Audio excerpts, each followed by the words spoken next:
Another major consequence of high temperatures and dry weather is wildfires. Today, the King County Executive picked one of the hottest days of the year to announce a new fire risk strategy for people living in forested neighborhoods. Fox 13's Matt Markovich is in one of those neighborhoods in Issaquah. Matt, what are the conditions like? Well, it's kind of cool where I'm standing right here because I'm under a tree canopy, which keeps the temperature down. But also, if it was a high-risk fire season and these tree canopies dry out, they are a potential risk for fire to all the new homes that are being built in the forest. So today, the county unveiled their new fire risk strategy to help homeowners deal with protection against fire, but it's just advice. There's no money involved.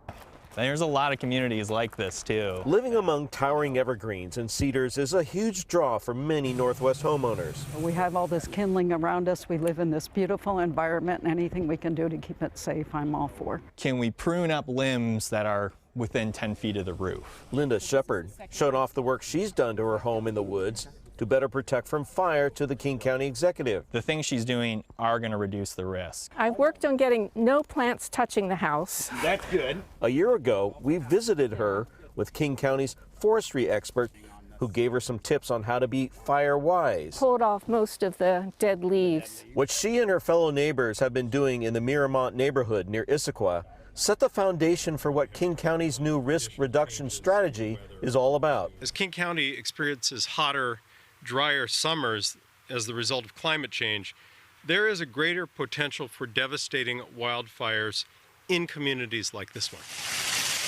There have been naturally occurring wildfires before the modern-day issue of climate change, but unlike tens of thousands of years ago, more people are building homes in the woods. Ember landed there, it could ignite, that wooden structure. The strategy is recommended actions for small forest owners, which there are 26,000 in the county, and homeowners to better protect themselves and their possessions from fire, although none of it will be required. So I think it really needs to be clear on what homeowners can do. Samantha and her family lost their nearby home and everything from a fire 32 years ago.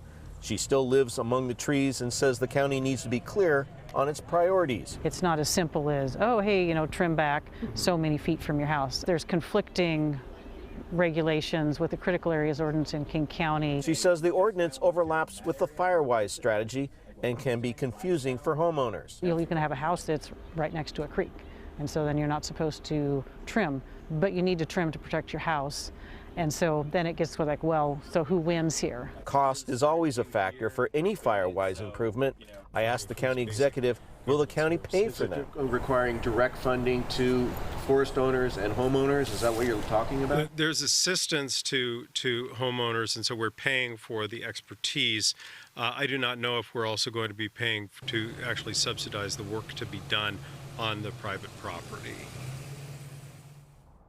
So the county executive says he plans to ask state lawmakers for possible financial assistance to pay for some elements of this FireWise strategy. That could be direct payments to the tree owners and the homeowners. Coordinating an easy to understand evacuation route is what the homeowners were asking the county executive today. And they said, the county executive said that is in the strategy plan that's just unveiled. Reporting live near Issaquah, Matt Markovich, Fox 13 News.